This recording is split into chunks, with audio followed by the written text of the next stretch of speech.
그때 기록한 책이 어떤 책이라고요? 그렇지, 로마서. 거기 석 달 동안 있다가 요 짧은 구절에는 고린도 교회에 내가 3개월 동안 겨울에 있었어. 거기에서 로마서를 집필해서 로마 교회에 보냈지. 요런 내용들이 함축되어 있겠죠? 그러면 그 다음으로 넘어가서 그래서 고린도 지역에 3개월 동안 있다가 시작을 보니까 배를 타고 수리아로 가고자 할 때, 여기서 말하는 수리아는 어디일까요? 그렇지, 수리아 안디옥으로 가고 싶었어요. 이제 여기 일이 다 마무리되니까 내 본교회 수리아 안디옥으로 가야지. 수리아 안디옥이 왜 바울의 본교회입니까?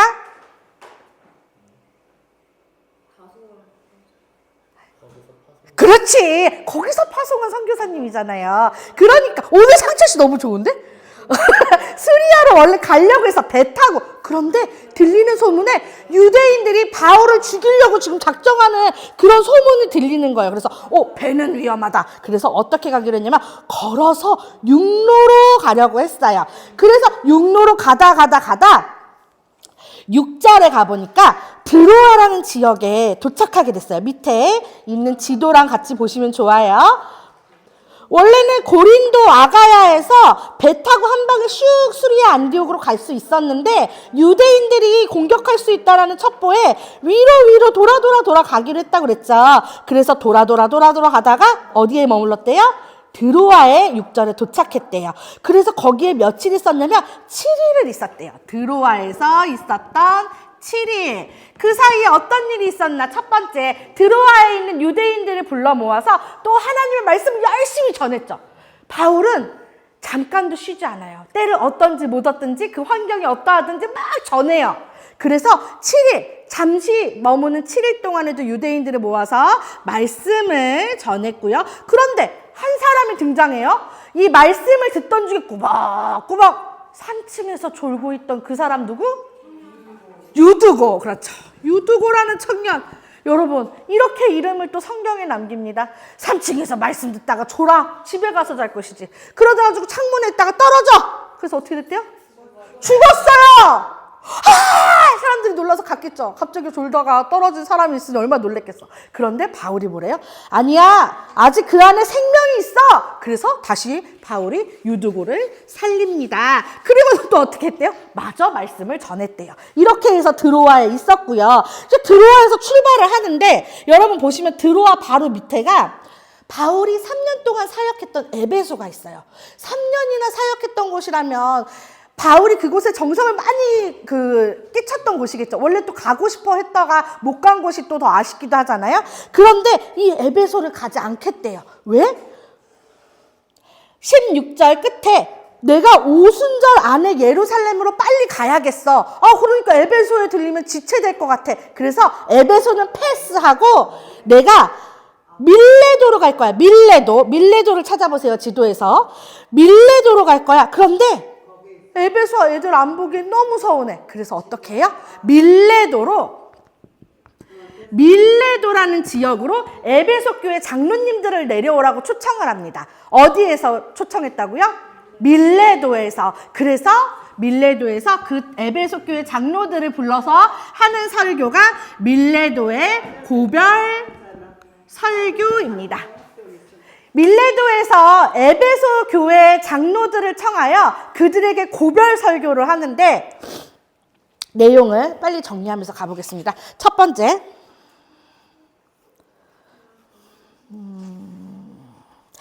18절 그들에게 말하되 아시아에 들어온 첫날, 이제 그곳에 여러분들이 머리에 그려보세요. 그림을. 바울이 있고요. 에베소 교회에 장로님들이 모였어요. 얼마나 반가웠겠어요. 항상 바울을 생각하면서 기도하던 장로님들이었겠죠.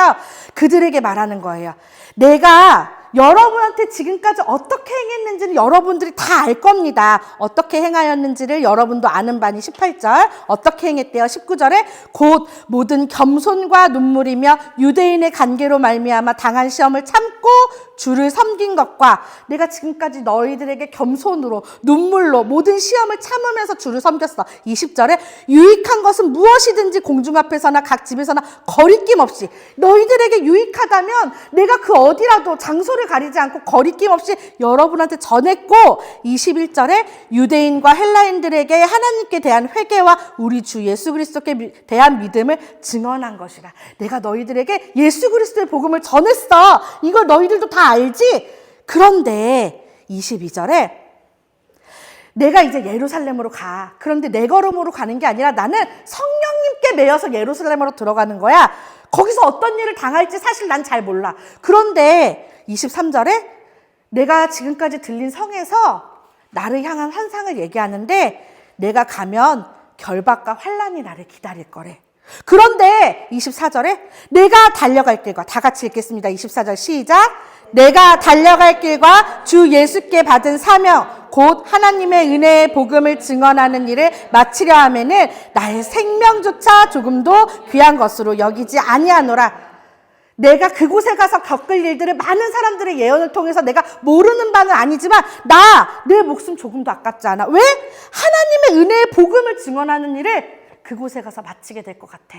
이렇게 하면서 에베소 교회 장로님들에게 담담하게 설교를 전합니다. 그리고 여기서 한 번 더 자신 있게 바울이 자기 얘기를 해요. 너희들에게 하나도 거리끼지 않아. 왜냐면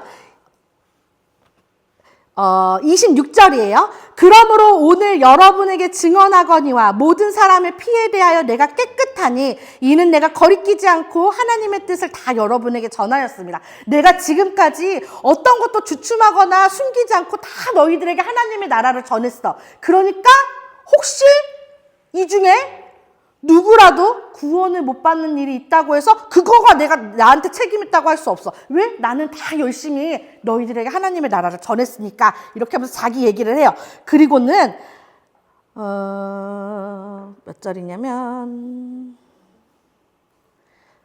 29절에 내가 떠난 후에 사나운 이리가 여러분에게 들어와서 그 양떼를 아끼지 아니하며 내가 떠난 뒤에 에베소 교회에 사나운 이리가 들어와서 너희들을 미혹하게 할지라도 얘들아 흔들리지 마. 31절에 그러므로 여러분이 읽게요. 내가 3년이나 밤낮 쉬지 않고 눈물로 각 사람을 훈계하던 것을 기억하라. 3년 동안 너희랑 함께하면서 가르쳤던 것들 그것을 잊지 말고 기억해. 그렇게 하면서 여러분들에게 내가 아무것도 공급받지 않고 자비량으로 행했던 것들 기억하고 여러분들도 마지막 절입니다. 35절에 예수님께서 말씀하신 것처럼 주는 것이 받는 것보다 복이 있다 하심을 기억하며 살아라 라고 마지막 고별 설교를 마무리를 지어요.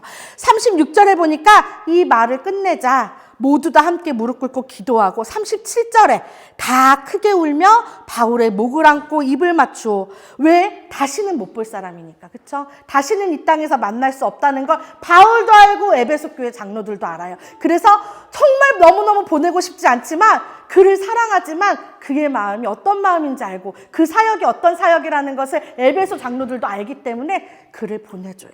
눈물로 전송하니라. 이렇게 해서 예루살렘을 향하여 떠납니다.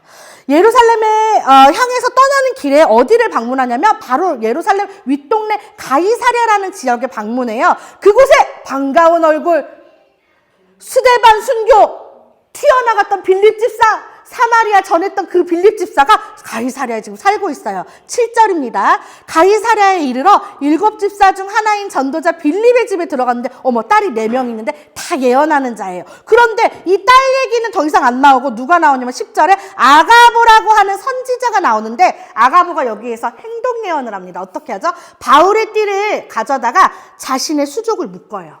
발과 손을 묶으면서 이 띠의 주인이 예루살렘에 가면 이렇게 됩니다 라고 얘기하는 거예요. 우리가 이미 알고 있는 거예요. 바울이 어떻게 될 것을 아가보가 다시 한번 이곳에서 이야기해요. 그랬더니 어떻게 해요? 사람들이 가지 마세요. 가면 안 돼요. 그랬더니 13절에 이야기합니다. 바울이 13절 다 같이 시작.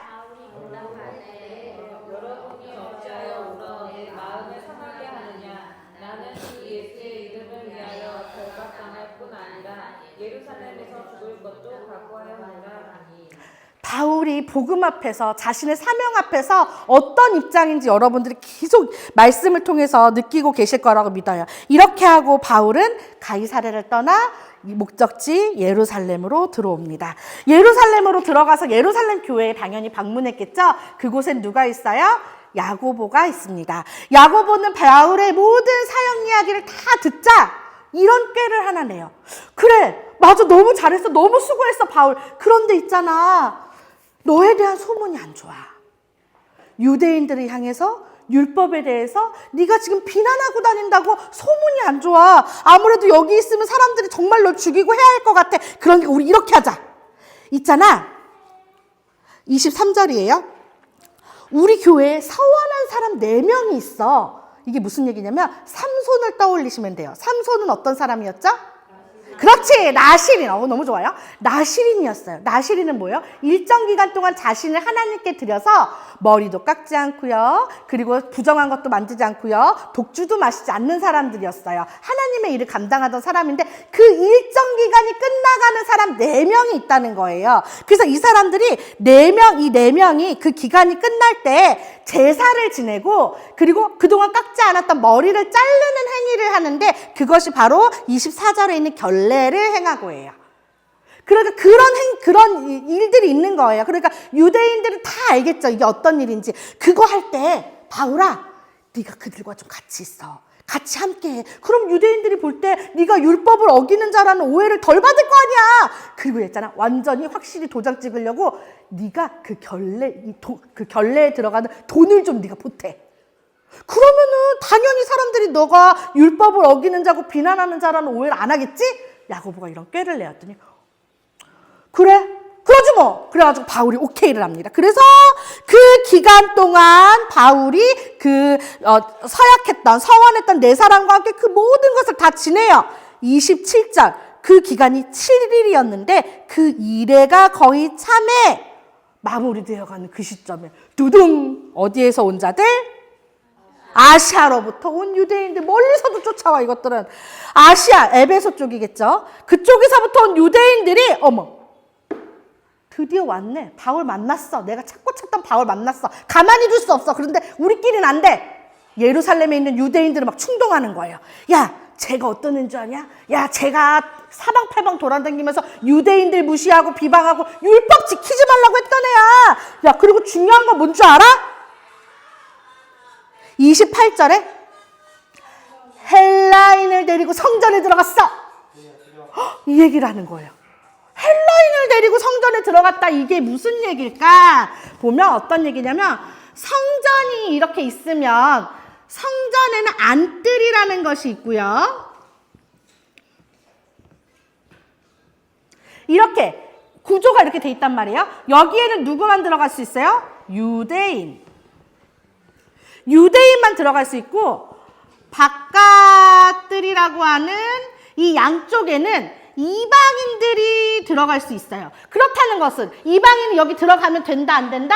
안 돼요. 이거는 쳐 죽는 일이에요. 그런데 아시아에서 온 유대인들이 뭐라고 얘기하냐면 29절에 에베소 사람 드로비모라는 이름은 어디에 나오냐면, 아까 저기 어디야, 예루살렘을 향해서 그 사도행전 20장 14절에 바울이 예루살렘으로 올 때 함께 출발했던 헬라인 제자예요. 근데 이 사람이, 고마워, 이 사람을 데리고 바울이 여기에 들어갔다는 거예요. 들어갔어요, 안 들어갔어요? 어떻게 알아요? 이 사람은 여기에 들어간 적이 없어요. 29절에 보면 알 수 있잖아요. 그냥 시내에서 같이 돌아다녔어. 바울이 그냥 시내를 같이 돌아다녔을 뿐인데, 이 사람들은 이걸 엮어가지고, 야, 바울이 지난번에 성전 갈 때 걔 데리고 여기 안뜰에 들어가더라, 이런 얘기를 하니까 유대인들이 그래, 역시 바울은 율법을 우습게 여기는 사람이었어 하면서 어떻게 해요? 그 사람들을 죽이려고 난리를 쳐요. 그 소식이 누구에게 들리냐면 31절에 천부장에게 들립니다. 천부장이 그 소리를 듣고 이게 보통 일이 아니야. 일단은 뭐가 됐든지 사정을 알아야 되니까 바울을 먼저 끄집어내요. 바울을 쇠사슬을 채워서 딱 끄집어냈는데 막 끌고 들어가는데 바울이 한마디 합니다. 어떤 말로 해요? 히브리 말로 했대요? 헬라 말로 했대요? 37절에 헬라 말로. 뭐라고 헬라말로 뭐라고 했겠죠? 그랬더니 이 사람이 깜짝 놀래요. 이 사람이 히브리 사람인데 헬라말을 할 줄 아네? 그러면서 관심이 딱 간 거예요. 너 헬라말 할 줄 알아? 그렇게 쳐다보는 거예요. 천부장의 관심이 이제 확 바울에게로 꽂히는 거예요. 그랬더니 바울이 딱 당당하게 얘기해요. 내가 유대 사람들에게 한마디만 할 수 있게 허락해 주시오. 그랬더니 천부장이 그렇게 하라고 이야기합니다. 그러면서 넘어가서 22장으로 갑니다. 그랬더니 여기서 이야기합니다. 22장 1절에 부형들아 라고 얘기하는데 이 부형들아는 동포 여러분 이런 뜻이에요. 그러니까 내 말 좀 들어보라는 거예요. 우리 같은 민족으로서 내 말 좀 들어봐라. 이 말은 히브리 말로 했을까요? 헬라 말로 했을까요? 그렇지, 히브리 말로 했어요. 동포 여러분, 내가 지금 여러분 앞에서 말하는 해명을 좀 잘 들어보세요. 그러면서 22장에는 어떤 내용이냐면 내가 원래는 이런 사람이었다. 내가 원래는 죄인이었다.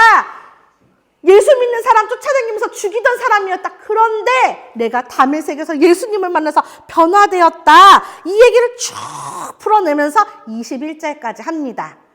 그런데 문제는 22절에 그 이야기를 듣던 유대인들이 그만해 내가 너희 이야기 듣고 싶은 줄 알면서 막 소리를 질러요. 그러면서 죽이자고 더 난리를 치니까 이제 25절에 백부장이 바울을 치려고 해요. 그랬을 때 바울이 딱 뭐라고 말해요? 나 로마 시민권자인데 딱 이 한마디를 던지는 거예요. 깜짝 놀래요, 백부장이. 천부장은 헬라말 하는 걸로 놀라고 백부장은 로마 시민권자라는 말에 놀라요. 로마 시민권자를 자기네들이 함부로 건들 수 없어요. 그래서 깜짝 놀라면서 천부장한테 막 가서 얘기해요. 천부장은 머리가 깨질 것 같아. 아니 갑자기 그냥 죄인인 줄 알고서 끌고 왔더니 얘가 헬라말도 하고 이제는 로마 시민권자래. 아까 얘기하지. 안 잡을 걸.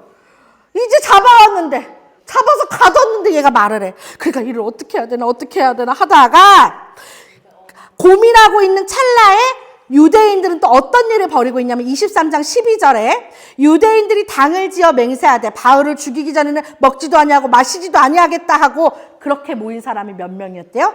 40명이 모였대요. 바울이 예전에 하던 거예요. 그렇죠? 바울이 하던 거예요. 그런데 이제는 바울을 죽이겠다고 유대인들이 당을 지어서 40명이 바울 죽이겠다고 나섰어요. 그런데 천부장은 여튼 머리가 아파. 얘 어떡하면 좋아. 잡지 말걸. 잡아왔는데 너무 골치야. 고민하다가 어떻게 하기로 했냐면 24절에 총독 벨릭스에게로 보내야겠다라는 결정을 내려요. 총독. 오랜만에 나오는 이름 총독. 우리가 잘 아는 대표적인 인물 총독 누구? 빌라도. 유대 땅을 지키던 사람들은 분봉왕이라는 제도가 있었는데 그중에 헤롯의 아들 하나가 잘못해서 그 자리를 팽 날려버리고 총독을 앉혔어요. 그쵸? 그 총독이 계속 지금까지 이어 내려오고 있는 겁니다. 그 당시에 총독은 벨릭스였고요. 벨릭스에게 편지 한 장을 써요. 천부장 자기 이름 밝힙니다. 26절에 루시아라는 천부장이 벨릭스에게 편지를 보내요. 유대 사람들이 죽이려는 거 내가 겨우 건져낸 사람 바울이라는 사람이 하나 있거든요. 그러면서 자기가 안 했는 일까지 조금 근사하게 덮어서 편지를 써요. 근데 제가 볼 때는 문제가 없거든요. 그러니까 한번 좀 봐주시겠어요 하면서 편지 한 장을 쓰고 편지뿐만 아니라 아까 바울 죽이겠다고 나선 애들은 40명. 그런데 천부장이 벨릭스한테로 보낼 때 바울을 보호하기 위해 준비한 사람은 470명. 10배가 넘는 숫자를 들여서 바울을 지켜서 누구에게로 보냅니까? 벨릭스에게로 보냅니다. 벨릭스한테까지 왔어요, 여러분. 이제 머리에 잠깐 5초 정도 정리를 해보세요. 벨릭스 이렇게 해가지고 넘어왔고 예루살렘 들어왔는데 천부장 아뿔싸 베스도 벨릭스 벨릭스구나. 벨릭스까지 왔고 여기까지 정리가 되셨죠? 벨릭스한테까지 왔어요. 벨릭스가 딱 이렇게 봐. 별 관심은 없어. 걔네들 일이라서. 그래도 고발을 하니까 들어. 닷새 후에 24장이에요. 5일 후에 대제사장 아나니아랑 장로들이랑 변호사랑 싸그리 그냥 한파가 내려와서 막 바울을 고발을 해요. 다 들었어. 그랬더니 이번에 총독이 바울한테 너도 얘기해봐. 이렇게 얘기해요. 그랬더니 이번에 바울이 쭉 얘기합니다. 아니 제가 예루살렘에 온 지 열 이틀밖에 안 됐는데 12일밖에 안 됐는데 무슨 당을 짓고 무슨 공격을 해 제가 나쁜 짓을 했겠습니까? 11절에 그런 얘기를 하면서 쭉 얘기하니까 22절에 벨릭스는 사실 이 바울이 전하는 예수의 도에 대해서 좀 알고 있는 사람이었어요. 그러니까 딱 얘기를 들어보니까 별로 바울이 잘못한 게 아니라는 거를 벨릭스는 알고 있었거든요. 그러니까 별로 관심 안 갖고 백부장한테 명하여 23절에 바울 그냥 자유롭게 잘 다니도록 잘 그냥 지켜줘 유대인들한테 하면서 쭉 벨릭스는 바울을 유다인으로부터 빼서 보호해주는 역할을 하게 돼요. 그런데 문제는 벨릭스가 가만히 있지 않아요. 중간중간 바울을 불러요. 왜? 들리는 소문에 의하니까 바울이 돈이 많대. 무슨 돈일까요? 그쵸? 바울이 예루살렘에 온 이유가 그동안 돈을 모아서 왔다는 거예요. 그러니까 벨릭스가 머리를 내가 좀 바울한테 잘해주고 이렇게 하면 걔가 고마우니까 내가 부를 때마다 뭐 좀 챙겨오겠지? 이런 생각을 했는데 바울이 줘요, 안 줘요? 안 줬겠죠. 그러고는 너 그동안 하던 얘기들 좀 해보자. 그러면서 벨릭스가 듣는데 얘기를 들으면 들을수록 25절에 어땠대요? 심판을 강론하니 벨릭스가 두려웠대요. 진리에 가까워지면 가까워질수록 진리와 거리가 먼 자들은 어떻게 돼요? 두려워지는 거예요. 그럼 어떻게 해야 돼? 거기서 옳은 방법은 빨리 내가 이 자리를 털어서 진리한테로 가야지. 진리가 그건데 나의 모습을 비춰보니까 야, 저 말씀에 비춰보면 나는 완전 지옥행인데? 당첨인데? 그러니까 어떻게 해야 돼요? 오늘은 그만. 그러고 보내는 거예요. 또 불러. 얘가 오늘은 뭐 좀 갖고 왔을라나? 또 얘기해. 그럼 오늘은 그만. 그리고 또 돌려보내는 거예요. 이렇게 해서 몇 년을 있었대요? 27절에 2년을 이렇게 있었대요. 하지만 이 사이에 바울은 어찌됐든 벨릭스의 보호 아래 안전하게 있을 수 있었습니다. 그리고는 총독이 바뀌어요. 벨릭스에서 베스도로 바뀝니다. 베스도가 이제 새로 왔잖아요. 그러니까 가이사랴에 가까운 예루살렘으로 갔어요. 25장이에요. 그랬더니 그동안 지지부진했던 바울에 대한 심판을 빨리 끝내라고 제사장들이 난리예요. 유대 사람들이 난리예요. 빨리 그 바울을 죽여야 된다고 난리를 쳐요. 그랬더니 베스도가 바울한테 물어봐요. 너 어떻게 예루살렘 가서 심판 받을래? 그랬더니 11절에 이야기합니다. 아니, 나는 가이사한테 상소할 거야. 난 로마 사람이니까 로마로 가서 가이사, 곧 누구예요? 가이사랴 황제한테 내가 판결을 받을 거야. 라고 하니까 어떻게 해요? 베스도도 머리가 아파요. 이거 어떻게 내 별로 관심도 없고 나 이제 부임한 지 3일밖에 안 됐는데 그 전에 애가 처리해놓지 않은 일 때문에 내 머리가 아프니까 이 얘기를 누구한테 하냐면 13절 아그리빠 왕과 버니게라는 사람들. 이 사람들은 분봉왕과 그의 여동생이자 아내예요. 버니게. 그 사람들이 베스도가 또 왔다고 하니까 인사하러 왔을 거 아니에요? 그러니까 그 사람들한테 얘기하는 거예요. 베스도가 아니 지난번에 벨릭스가 처리해놓지 않은 일이 있는데 머리 아파 죽겠네. 모르는데요. 이래 해야 돼. 그래요? 그럼 우리도 같이 한번 들어볼까요? 그러면서 이번에 베스도, 아그리빠, 버니게 셋이 쫙 앉아서 바울을 불러요. 너 애들이 뭐라고 너한테 고발하던데? 그랬더니 똑같은 얘기를 해요. 26장에. 내가 원래는 사람들을 예수 믿는다 그러면 잡아 죽이던 사람인데 하던 얘기가 어디에 있냐면 26장이에요. 쭉 얘기하면서 20절에 담의 세계에서 예수님을 만났고 그 얘기를 쭉 해요. 그랬더니 다 듣던 24절 다 듣던 베스도가 하는 말이 뭐냐면 야, 네가 공부를 많이 하더니 미쳤구나. 베스도는 미쳤네 이거. 마른 하늘에 빛을 보더니 소리가 들려? 막 이렇게 얘기해요. 그런데 아그리빠는 조금 달라요. 왜냐? 아그리빠는 분봉왕이에요. 물론 이 사람은 처음부터 유대인은 아니에요. 왜 유대인이 아니라고 말하냐면 헤롯이 어떻게 유대로 왔는지. 원래 그 사람은 에돔 출신이었는데 기억하시죠? 그러니까 딱 아그리빠의 그 부분 알아. 그러니까 27절에 바울이 그 부분을 탁 캐치해서 얘기하는 거예요. 아그리빠 왕이요. 선지자를 믿으시나이까? 왜냐면 여기서 선지자를 안 믿는다 그러면 안 되잖아요. 유대 사람들이 지켜보고 있으니까. 그랬더니 28절에 얘기해요. 네가 적은 말로라는 건 짧은 시간에 네가 지금 이 짧은 시간에 나한테 얘기해서 그리스도인 만들려고 그러는 거냐? 하면서 딱 바울의 말을 무시해요.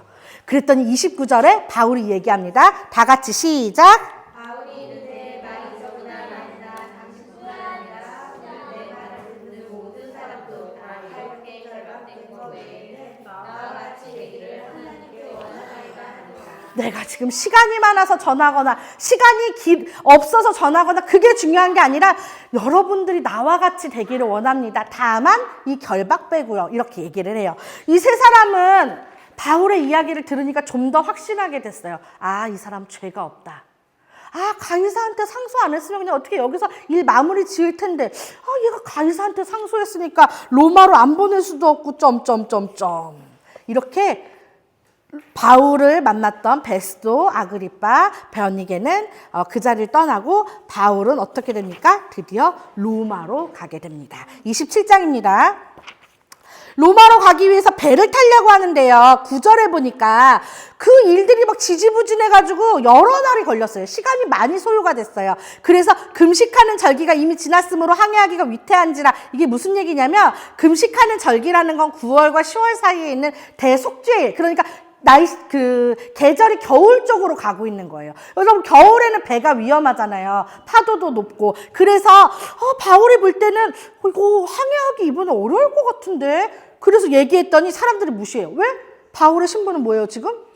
죄수잖아요. 그러니까, 죄수가 뭘 알아? 그러면서 바울을 무시하고, 출발! 뿌뿌! 하고 배를 타고 떠나는데, 14절에 얼마 안 돼요. 섬 가운데로부터 유라굴로라는 광풍이 크게 일어나서 배 깨지고 물건 던지고 사람들 못 먹고 27절 열 나흘째 되는 날까지 고생을 합니다.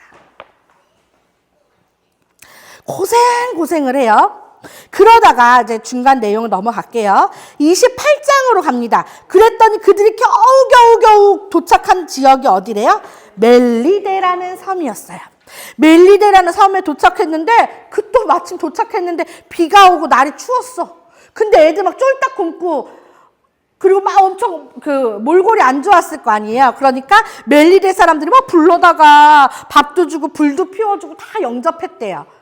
그리고 그곳에서 뭐 바울이 독사에 물렸는데 아무렇지 않았던 얘기, 아팠던 사람들을 뭐 고쳐줬던 얘기들, 그런 얘기들이 있고 11절에 그 멜리데 섬에 3개월을 머물렀습니다. 그 사람들도 깜짝 놀랐을 거 아니에요. 그렇죠? 유라굴로 만나고. 이거 안 되겠다 싶어서 3개월을 멜리데 섬에 머물다가 이제 다시 로마를 향해서 새로운 배를 타고 출발해요.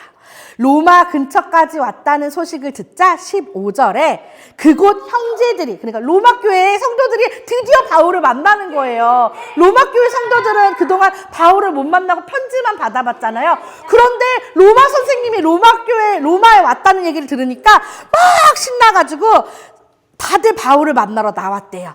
그랬더니 바울이 어땠대요? 그들을 보고 하나님께 감사하고 담대한 마음을 얻으니라. 바울도 힘들었겠죠. 그 배가 난린데 내가 지금 뭐 말한다고 사람들이 들어주기로 하나? 죄인 신분인데. 그런데 나를 맞아주러 나온 로마 교회 성도들을 보고 그들을 보고 담대한 마음이 생겼대요. 넘어갑니다. 그 로마에 도착했을 때 바울은 어떤 결정을 내리게 되냐면 가택연금이라는 징계를 받게 돼요. 가택연금은 훨씬 수월해요. 새집 하나 얻어놓고 그곳에서 자유롭게 오는 사람들을 만나는 거예요. 바울은 어떻게 했어요? 아까 드로아에서도 7일 머문데 막 전했죠? 3일 만에, 도착한 3일 만에 17절이에요. 유대인들, 로마에 있는 유대인 지도자들을 불러서 지금까지 자기가 겪어왔던 일들을 쭉 얘기해요. 그랬더니 19절에 유대인들이 뜻밖의 이야기를 하네요. 뭐라 그래요? 아니지? 21절? 우리는 너에 대해서 그렇게 나쁜 얘기 못 들었는데? 이 얘기를 하는 거예요. 그리고 네가 전하는 도에 대해서 우리 관심 있어. 얘기 좀 해봐. 잘 됐죠. 그래서 그곳에서 열심히 하나님의 말씀을 전했어요. 하지만 물론 바울의 신분은 죄인이고 가택연금 중이에요. 그렇게 열심히 전했지만 24절에 그 말을 믿는 사람도 있고 믿지 않는 사람들도 있었대요. 거기에서 몇 년 동안 가택연금이 있었대요? 30절에 2년 동안 있었습니다. 31절 사도행전 마지막 구절이니까 함께 큰 목소리로 읽겠습니다. 시작. 하나님의 나라를 전파하며 주 예수 그리스도에 관한 모든 것을 담대하게 거침없이 가르치더라. 그렇게 가고 싶었던 로마, 그리워했던 로마에 도착했던 바울은 비록 자신이 죄인의 신분이었지만 그건 개의치 않아요. 열심히 전했어요. 내 신분이 어떻든지, 내 위치가 어떻든지, 내 상황이 어떻든지 판단하지 않고 담대하고 거침없이 가르치면서 여기서 포인트 뭘 썼대요? 옥중서신을 씁니다. 옥중서신 봅니다. 넘어갈게요. 옥중서신 첫 번째 골로새서. 어떤 책이래요? 골로새서 첫 번째 책, 59페이지 보면은 1차 로마 과목 그렇게 하고 밑에 세모 표시로 골몬 앱빌 써있죠. 골로새서, 몬, 빌레몬서, 에베소서, 아유, 그렇죠. 빌립보서. 먼저 골로새서 빨리 보고 넘어갑니다. 여러분, 여기 한번 보세요. 이 옥중서신은 총 4권이 있는데 모두 다 누가 전달합니까? 두기고라는 사람이 전달해요. 두기고라는 사람이 전달을 합니다. 그 중에 골로새를 먼저 볼 건데, 골로새는 바울이 3년 동안 사역했던 에베소에서 약 160km 정도 떨어진 지역이에요. 그런데 거리는 많이 차이가 날 수 있지만 바울이 3년 동안 열심히 전했으니까 그곳까지 아마 복음이 전해졌을 거예요. 그래서 그곳에 교회가 세워졌는데 바울이 직접 세운 것은 아니고 누가 세웠냐면 그렇죠. 에바브라가 개척한 교회입니다. 바울은 골로새 교회에 한 번도 방문을 해보지는 못했어요. 로마 교회처럼. 그런데 이곳에 에바브라가 로마 감옥에 있는 로마 가택연금 중인 바울을 찾아와서 자기네 교회 얘기를 막 하니까 그곳을 향해서 편지를 쓴 게 골로새서입니다. 골로새서는 딱 여러분 요거 기억하시면 돼요. 이단의 가르침. 이단의 가르침이 항상 문제예요. 또 지역, 에베소 하면 여러분, 에베소 지역 하면은 아데미 여신 기억하시죠? 이런 우상들이 엄청 많았던 곳이기 때문에 이 이단의 가르침이 항상 문제인데 여기 골로새 교회의 더더욱 문제였던 이 이단의 가르침이 뭐냐면 그리스도의 신성을 부인하는 거예요. 그리스도는 하나님의 아들이 아니라는 거예요. 예수님은 하나님의 아들이 아니라는 거예요. 그러면은 바울은 이제 뭐에 대해서 얘기하면 돼요? 그리스도는 신이시다. 하나님의 아들이시다. 이것을 강조해서 얘기하면 되겠죠. 이게 문제니까. 그래서 1장 9절부터 쭉 지금 20절까지 내용을 보시면 15절에 그는 보이지 아니하는 하나님의 형상이시오. 그는 예수님이겠죠. 모든 피조물보다 먼저 나신 이시니 16절 만물이 그에게서 창조되되 하늘과 땅에서 보이는 것들과 보이지 않는 것들과 혹은 왕권들이나 주권들이나 통치자들이나 권세들이나 만물이 다 그로 말미암고 그를 위하여 창조되었고 다 예수님에 대한 얘기인 거예요. 예수님은 창조 전부터 계셨고 하나님이 창조하실 때 같이 계셨고 다 그로 말미암아 만들어진 것들이다 이것들아 그러면서 쫙 그리스도에 대한 설명을 얘기해요. 왜냐면 골로새는 이것 때문에 지금 흔들리고 있으니까. 이 이야기를 쭉 하는 게 골로새서입니다. 그러면서 그래요. 얘들아, 제발 세상 학문에 흔들리지 마. 그 사람들이 이 이단이 들어와가지고 너희들 흔드는 그럴싸해 보이는 세상의 학문에 흔들리지 말고 이 얘기가 어디 나옵니까? 2장 6절, 7절, 8절입니다. 그 중에 2장 8절 읽을게요. 누가 철학과 헛된 속임수로 너희를 사로잡을까 주의하라. 항상 깨어있어라. 항상 세상 학문이 너희를 흔들지 않도록 굳건하게 7절이죠. 믿음에 굳게 서서 있어라. 이 이야기를 하면서 3장 1절에 위의 것을 찾으라. 땅의 지혜에 너희들 믿음을 흔들리지 말고 위의 것을 생각하고 2절이에요. 땅의 것을 생각하지 말라. 이렇게 이야기합니다. 4장 2절로 넘어가서도 계속 기도해라. 그래서 어떻게 하래요? 깨어있으라. 여러분들이 깨어있어야 돼요. 얼마나 그럴싸하게 치고 들어오는지 몰라요. 얼마나 그럴싸하게 치고 들어와서 마치 복음인 양, 마치 진리인 양, 마치 너나 나나 하나인 것처럼 들어와요. 얼마 전에 신천지가 오랜만에 또 방문하셨어요. 담대하게 들어오세요. 그러면서 저한테 얘기해요. 이제는 많은 목사님들이 저희 교회에 대한 오해도 많이 없어지셨고요. 저도 모르게 이런 얘기했어요. 금시초문이에요. 나도 모르게 좀 더 그럴싸한 우아한 표현을 해야 되는데 너무 직설적으로 나와서 금시초문이에요. 그래도 되게 유식해 보이지. 금시초문. 다른 표현이 생각이 안 났어. 그럴싸하게 들어오니까. 그런데 어떻게 해야 된다고요? 깨어있어라. 그러면서 여기서 여러분 9절 그러면서 하나 팁을 남겨요. 이 편지를 누굴 통해서 보냈다 그랬죠? 네? 그렇지. 깨어있으라고. 깨어있어야 돼. 두기고를 통해서 보낼 건데 그때 플러스 누구 보낸다? 오네시모 보낸다. 어머, 이 얘기를 왜 굳이 골로새에 썼을까? 그 내용은 다음 목중서신 빌레몬서를 보면 알 수 있어요. 빌레몬서로 넘어갑니다. 빌레몬서는 형식이 되게 개인적인 편지예요. 개인적인 편지의 스타일을 갖고 있는데 그렇다고 해서 이 편지가 그냥 바울이 개인적인 얘기를 풀어낼 거라고 무시할 수 없는 게 오네시모를 집중하셔야 돼요. 오네시모는 앞에 보냈던 골로새 교회에 있는 누구? 빌레몬이라는 사람에게 바울이 개인적으로 쓰는 모습을 띠고 있어요. 빌레몬이라는 사람에게는 종이 하나 있었어요. 바로 그 사람 오네시모. 여러분들 잘 아시는 것처럼 오네시모는 종이었는데 주인인 빌레몬의 모든 재산을 빌레몬의 재산을 훔쳐가지고 튄 거야. 어디로? 로마로. 그렇지. 그게 중요하지.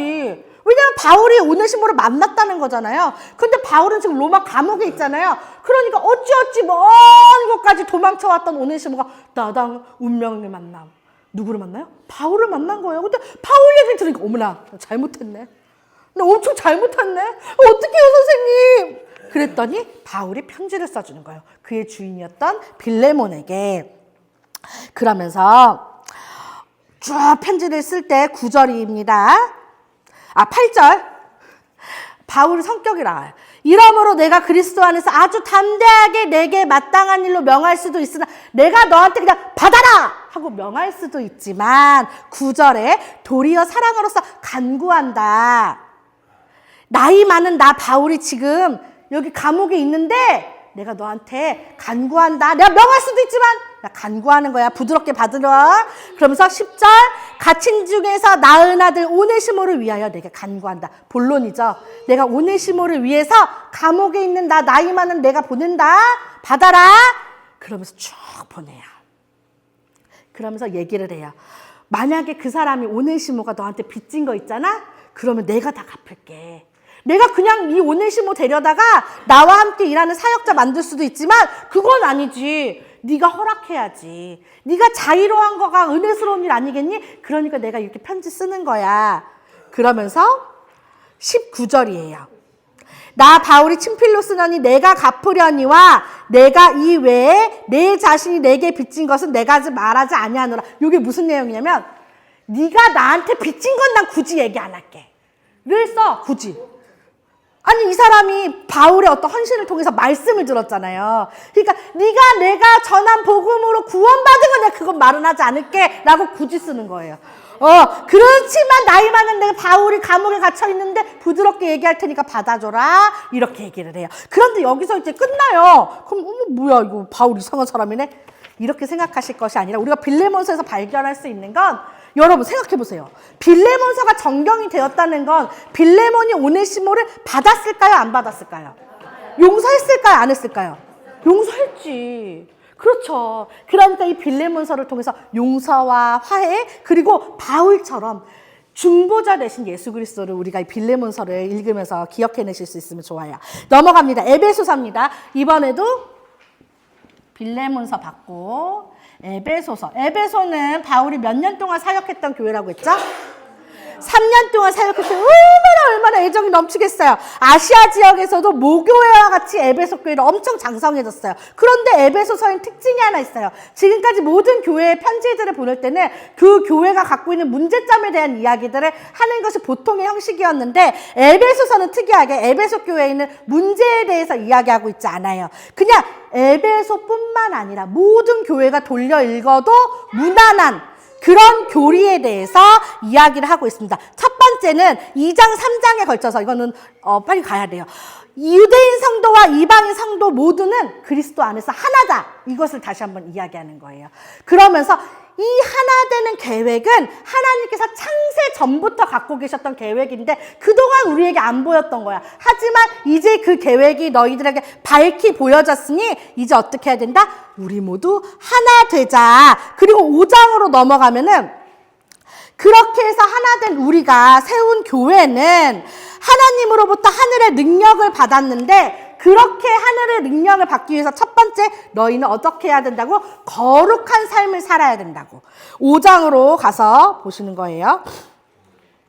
거룩한 삶을 살아야 된다. 하나님을 본받는 생활, 4장 끝에 있죠. 쭉 하면서 15절, 5장 15절, 다 같이 15절부터 읽겠습니다. 시작. 그런즉 저희가 어떻게 행할지를 자세히 주의하여 지혜 없는 자 같이 하지 말고 오직 지혜 있는 자 같이 하여 세월을 아끼라, 때가 악하니라. 17절. 그러므로 어리석은 자가 되지 말고 오직 주의 뜻이 무엇인가 이해하라. 18절부터 술 취하지 말라. 이는 방탕한 것이니 오직 성령으로 충만함을 받으라. 시와 찬송과 신령한 노래들로 서로 화답하여 너희의 마음으로 주께 노래하며 찬송하며 범사에 우리 주 예수 그리스도의 이름으로 항상 아버지 하나님께 감사하며 그리스도를 경외함으로 피차 복종하라. 이렇게 시작해서 22절에 아내와 남편의 관계, 자녀와 부모의 관계, 종과 상전의 관계에 대해서 한 번 더 거룩한 삶을 위해서 정리를 해줍니다. 그리고 어떻게 해야 된대요? 마귀의 관계에 담대하게 싸울 수 있는 그 유명한 전신갑주 이야기가 6장에 나옵니다. 이렇게 하면서 에베소서가 마무리됐어요. 그리고는 마지막 빌립보서. 빌립보서는 어디에 쓴 편지겠습니까? 빌립보는 어느 지역에 있는 교회입니까? 그렇지, 데살로니가와 함께 있는 마게도냐. 그런데 데살로니가 교회보다 먼저 세워진, 마게도냐에 세워진 첫 번째 교회, 그쵸? 유럽 지역에 세워진 첫 번째 교회 빌립보 교회를 향해서 옥중서신, 감옥에 있을 당시에 써준 편지예요. 그런데 이 빌립보 교회는 어떤 교회였냐면요, 바울의 모든 사역을 헌신적으로 도왔던 교회예요. 그래서 빌립보 교회에 감사하다라는 이야기를 쭉 그 편지에 쓰고 있어요. 그 내용의 첫 번째에는 그 보내준 선물에 대해서 감사하다, 이런 내용도 있고요. 그리고 두 번째는 여기에도 유대주의자들이 와서 계속 공격을 하니까 그 유대주의자들에 대한 경고, 그리고 디모데가 너희한테 갈 거야, 그리고 사실 나도 좀 가고 싶어, 그 마음, 그리고 네 번째, 믿음 안에서 너희들은 하나가 되어야 한다, 이 이야기를 빌립보 교회에 하고 있습니다. 여기서 20절을 한번 읽어보고 싶어요. 1장 20절. 바울은 지금 감옥에 갇혀있는 상황이에요. 그런데 바울은 어떤 마음으로 살고 있는지 20절을 보면 알 수 있어요. 시작! 나의 간절한 기대와 소망을 따라 아무 일에든지 부끄러워하지 아니하고 지금도 전과 같이 온전히 담대하여 살든지 죽든지 내 몸에서 그리스도가 존귀하게 되게 하나니. 21절. 이는 내게 사는 것이 그리스도니 죽는 것도 유익함이라. 감옥에 있는 상황이지만 지금도 전과 같이 온전히 담대하대요. 살든지 죽든지. 왜? 그리스도를 위해서 살아가는 사람이기 때문에 그리스도를 위해서 죽는 것 또한 유익하다라고 바울은 자신의 믿음을 고백하고 있습니다. 그러면서 그들에게 이야기해요. 이건 나중에 하겠습니다. 그렇게 해서 바울을 빌립보서까지 마치고요. 그리고서는 2년 동안 가택연금을 하다가 바울이 풀려나요. 그게 표에 보시면 102페이지 표에 보시면 사차라고 되어 있죠. 정확하게 그가 이동한 곳을 나와 있지 않기 때문에 성경에서는 어디를 돌아다녔다라고 보진 않지만 이때 로마에 나와서 그냥 바울이 놀았겠습니까, 여러분? 바울 성격상 열심히 전했겠죠. 그래서 이때도 4차 전도 여행으로 보고 있는데 이때 기록한 이것은 목회서신이라고 얘기해요. 첫 번째 디모데 전서. 그리고 두 번째 디도서. 이것이 목회서신이에요. 디모데 전서는 누구에게 썼겠습니까? 디모데에게 썼겠죠. 에베소 교회에 당시에 사역하고 있었어요. 오메. 우리가 생각해 보세요. 디모데. 마음이 좀 여렸어. 그쵸? 그런데 엄청 실이 빡센 동네 에베소에서 지금 사역하고 있어요. 요걸 머리에 상기하면서 디모데 전서를 보시면 좋아요. 디모데에게 정말 자기의 사랑하는 아들과 같은 디모데에게 편지를 써요. 교회는 세상과 구별되어야 돼. 디모데야. 이렇게 천천히 얘기를 합니다. 이렇게 얘기하면서 2장으로 넘어가면 18절 1장 18절에 이거 읽어볼게요. 시작. 아들 디모데야 내가 내게 이 교훈으로서 명하노니 전에 너를 지도한 예언을 따라 그것으로 선한 싸움을 싸우며 믿음과 착한 양심을 가지라. 어떤 이들은 이 양심을 버렸고 그 믿음에 관하여는 파선하였느니라. 바울이 열심히 가르쳤지만 떨어져 나가고 배교한 사람들이 생겼던 거예요. 그 이름을 콕 집어서 써놨네요. 실명 후메네오와 알렉산더. 디모데 후서까지 이 사람들 얘기 나와요. 이 사람 이런 애들도 있지만 디모데 너는 어떻게 알아요? 선한 싸움을 싸워라 디모데야. 거짓 그 이단 교리에 빠져서 흔들리지 말고 싸워라. 그리고 2장으로 넘어가면 모든 사람을 위하여. 이게 첫 번째 권하는 거래요. 누구에게? 목회자인 디모데에게. 첫 번째로 권하는 게 뭐였냐면 모든 사람을 위하여 간구와 기도와 도고는 중보죠. 감사를 하되 믿는 사람에게만 아니요. 2절 임금들과 높은 지위에 있는 모든 사람을 위하여 하라. 이것이 목회자, 교회의 지도자에게 반드시 필요한 거다라고 하면서 8절에 가야 돼요. 그러므로 각 처에서 남자들이 남자들 잘 들으세요. 각 처에서 남자들이 분노와 다툼이 없이 거룩한 손을 들어 기도하기를 원하노라. 옆에 남자들 쿡쿡 찔르세요. 기도하기를 원하노라. 기도해라. 9절 또 이제 여자들한테 얘기합니다. 단정하게 옷을 입으며 찢어진 바지 꼬매시고 그렇게 소박함과 정절로서 자기를 단장하고 따은 머리와 금이나 진주나 값진 옷으로 다 금붙이 내려놓으세요.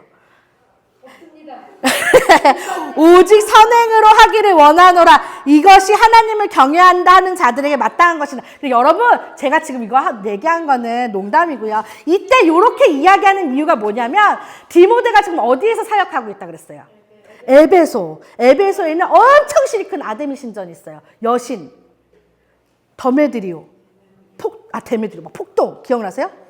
우상이 엄청났어요. 근데 거기에 특별히 여신을 섬기는 그런 동네란 말이에요. 그러니까 여사제, 성창이라고 부르는 음란하게 제사를 드리는 여자들이 굉장히 많았단 말이에요. 그러니까 더더군다나 바울은 여자들에게 단정함을 강조하는 거예요. 왜? 그들과 구분됨을 보여줘야 되잖아요. 교회에서는. 그렇기 때문에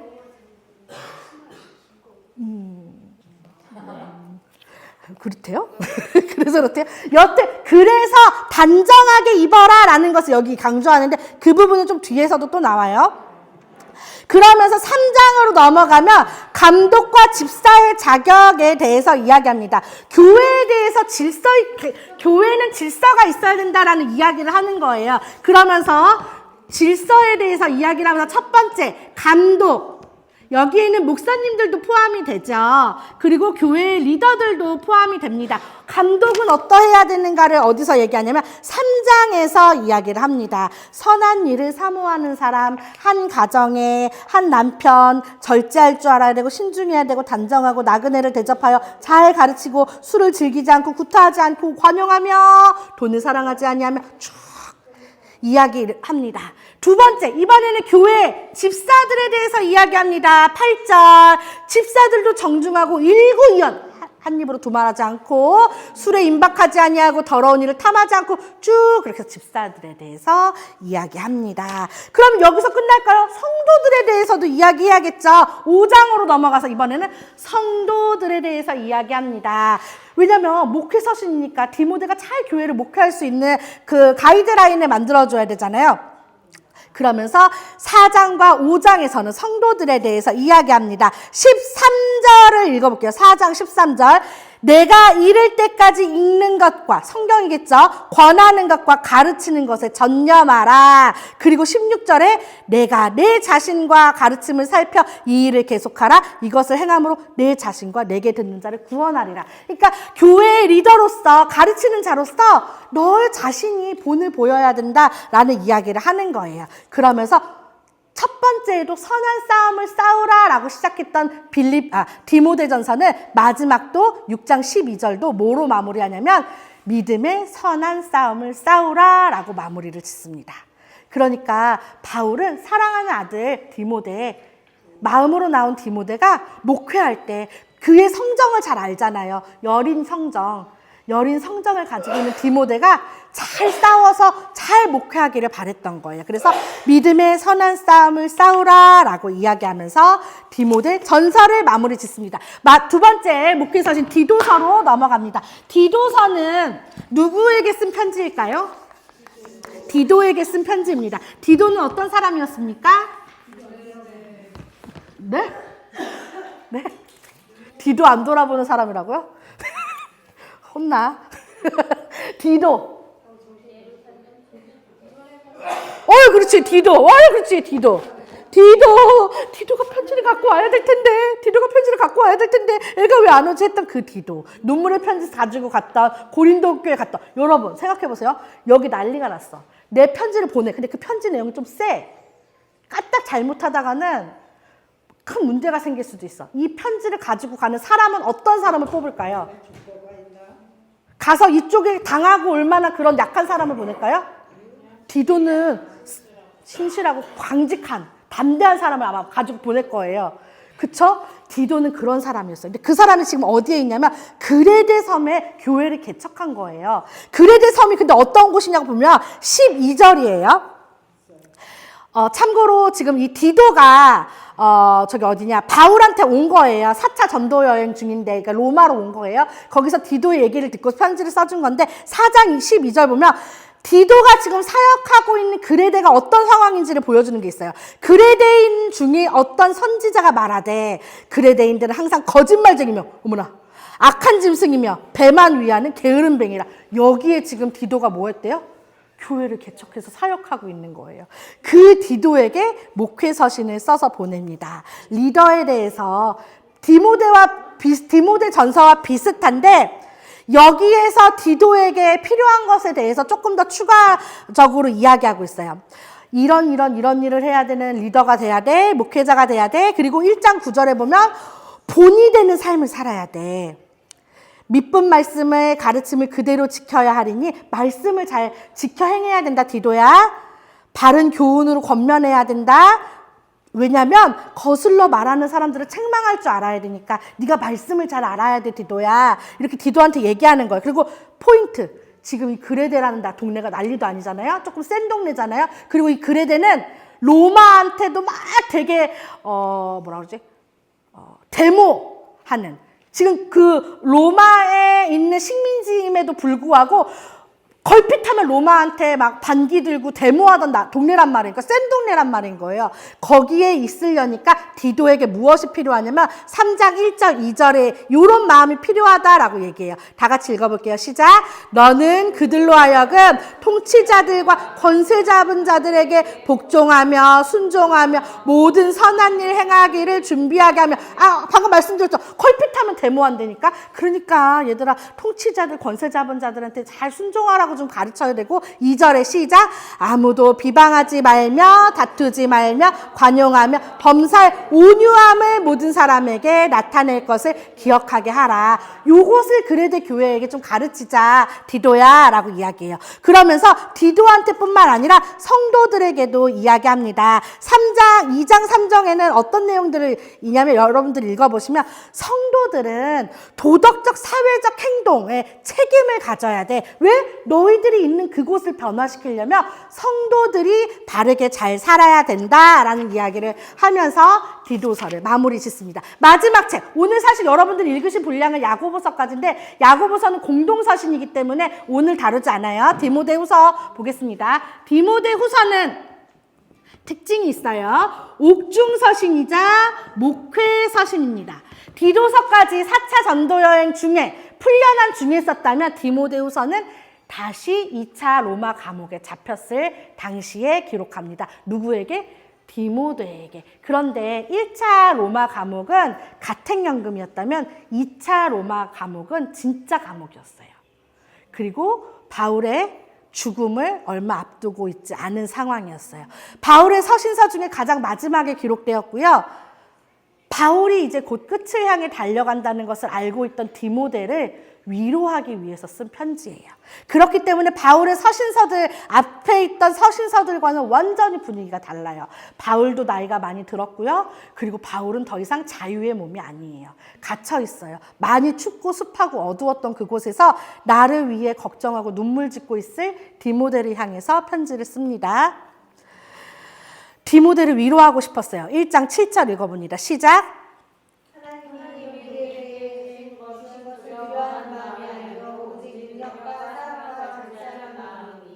그러므로 너는 내가 우리 주를 증언함과 또는 주를 위하여 갇힌 자된 나를 부끄러워하지 말고 오직 하나님의 능력을 따라 복음과 함께 고난을 받으라. 두려워하지 마.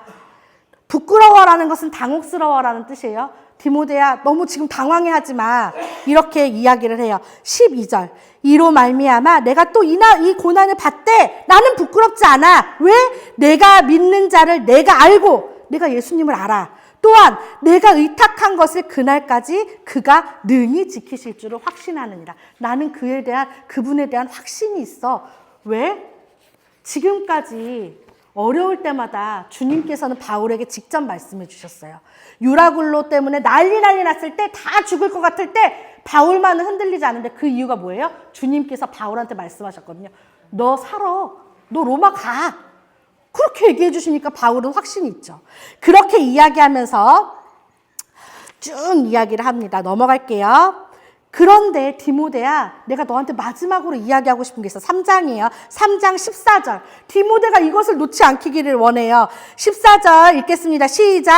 그러나 너는 배우고 확신한 일에 거하라. 너는 내가 누구에게서 배운 것을 알며 또 어려서부터 성경을 알았나니 성경은 능히 너로 하여금 그리스도 예수 안에 있는 믿음으로 말미암아 구원에 이르는 지혜가 있게 하느니라. 성경을 가까이 해야 돼 디모데야. 16절 모든 성경은 하나님의 감동으로 된 것으로 교훈과 책망과 바르게 함과 의로 교육하기에 유익하니 이는 하나님의 사람으로 온전하게 되며 모든 선한 일을 행할 능력을 갖추게 하려 함이라. 성경을 가까이 해라. 성경을 가까이 하면 이렇게 돼 디모데야. 이렇게 얘기합니다.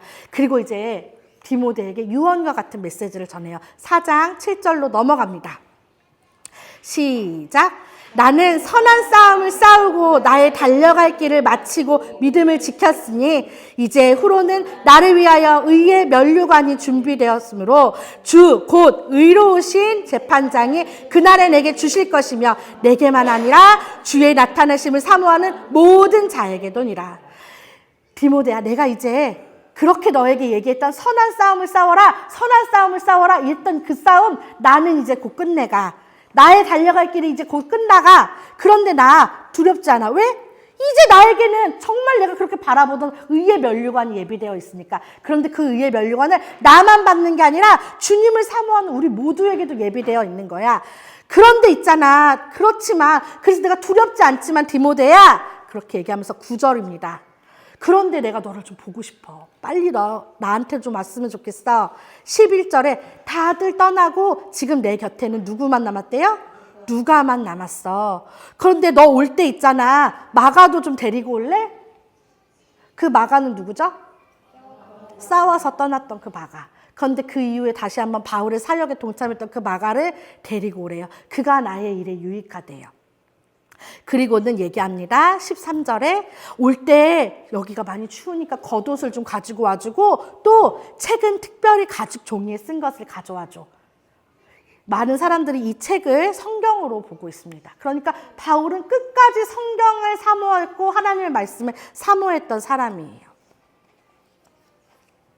그렇게 디모데에게 마지막 편지를 남기고 바울은 이 세상을 떠나게 됩니다. 바울의 삶을 이렇게 우리가 성경 안에서 봤는데 바울의 삶은 어떻게 이렇게 달려나갈 수 있었을까?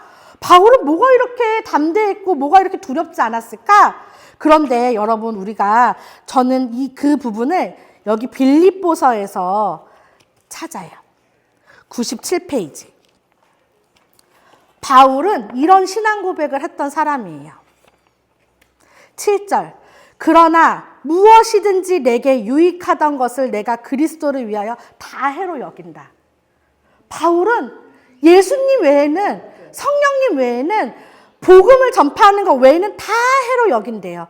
또한 모든 것을 해로 여김은 왜? 내가 그것들을 다 해로 여길 수 있는 것은 내가 알고 있던 그 수많은 지식 중에 누구만이? 예수님만이 가장 고상하기 때문이야.